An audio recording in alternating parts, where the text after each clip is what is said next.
À 6h46, Europe 1 vous répond, Thomas Soto. Depuis le début de l'année, les insurgés islamistes de Boko Haram commettent les pires exactions dans une indifférence quasi générale. Dernier carnage en date, des tueries dans une quinzaine de villages au nord du Nigeria.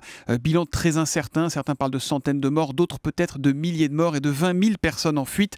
Bonjour Vincent Hugeux. Bonjour. Vous êtes grand reporter à l'Express et l'un des spécialistes de l'Afrique les plus reconnus. Qui est Boko Haram? Qui sont ces gens? Alors, Boko Haram, au commencement, était un petit groupe d'étudiants déshérités du nord du Nigeria, fascinés par un prédicateur charismatique qui s'appelait Mohamed Youssouf. Et puis, au fil des ans, vous avez eu plusieurs mutations génétiques.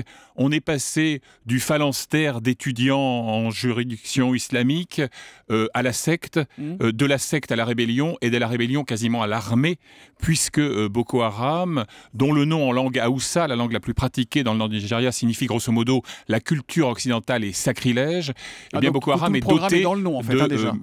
blindés et d'armes lourdes. D'accord, donc c'est quasiment une armée. Juste un mot peut-être sur ces massacres, parce qu'on est saisi, certains parlent de 2000 morts il y a quelques jours dans ces villages du nord du Nigeria. On est capable de chiffrer ces victimes aujourd'hui ?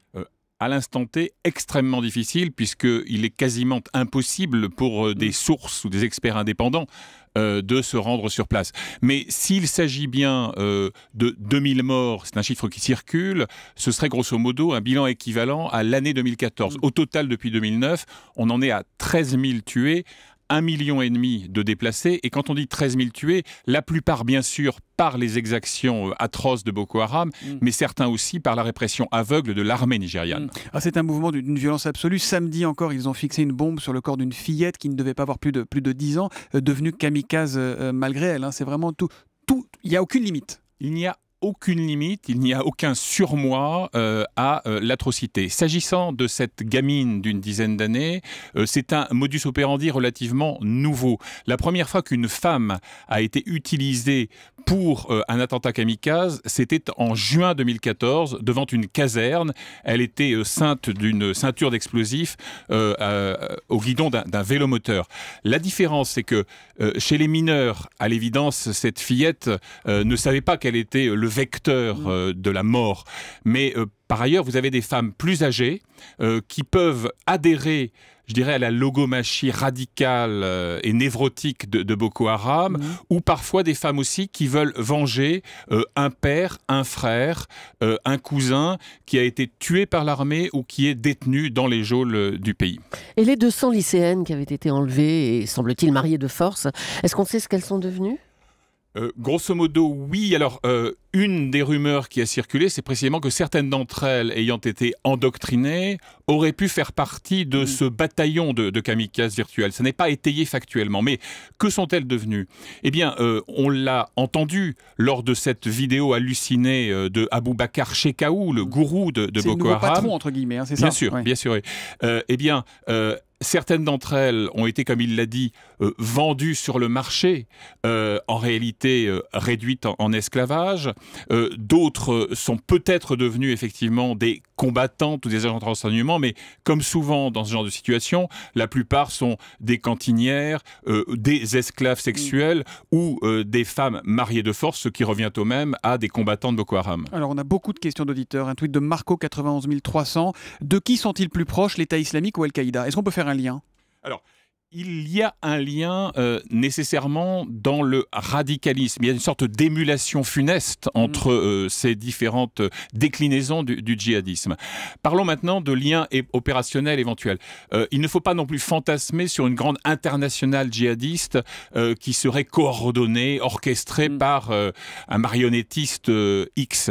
En revanche, vous avez effectivement des formes de filiation idéologique. La notion même de califat, par exemple, eh bien, elle existe dans Daesh, État islamique, et elle existe aussi puisque de facto Boko Haram est en train d'instaurer un califat, notamment dans l'État de Borno. Donc là, vous répondez à une question de Manuel sur Europe 1.fr qui dit: veulent-ils créer leur propre pays comme l'État islamique? La réponse est oui.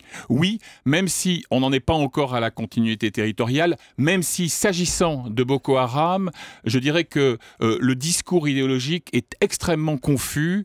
C'est une sorte de fatras où il est parfois difficile de se retrouver. Autre petite filiation, en quelque sorte, lorsque Daesh a enlevé et offert, entre guillemets, à ses combattants des femmes et des filles yézidis.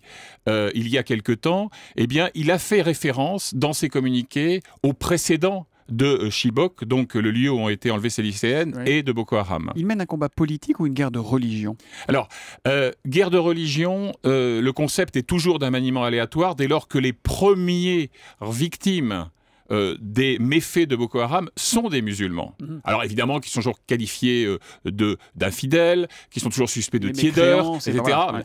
Mais même si au début, il est clair qu'il y avait des cibles symboliques chrétiennes, églises, établissements scolaires, aujourd'hui, encore une fois, la majorité de ceux qui en payent le tribut, ce sont des musulmans. Vous évoquiez tout à l'heure le gouvernement nigérian, le président Goodluck Jonathan. Que font-ils ou que ne font-ils pas pour essayer que ça cesse?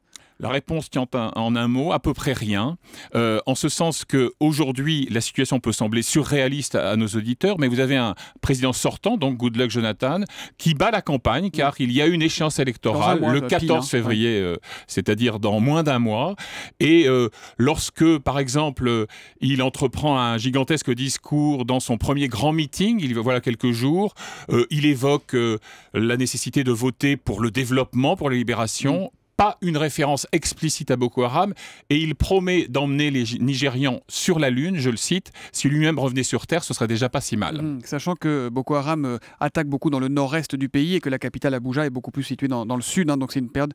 Il y a des attentats, mais c'est un peu plus épargné dans cette partie-là du Nigeria. Question d'Hubert sur Europe1.fr, la France est au Mali, pourquoi ne pas aller au Nigeria? Fait-on vraiment la guerre à Boko Haram?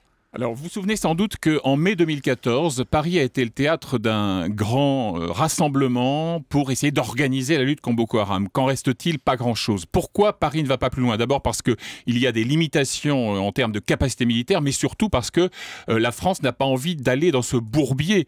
Car au fond, on nous parle de manque de moyens, mais c'est une légende urbaine. L'armée nigériane est la plus puissante et la mieux dotée du continent africain.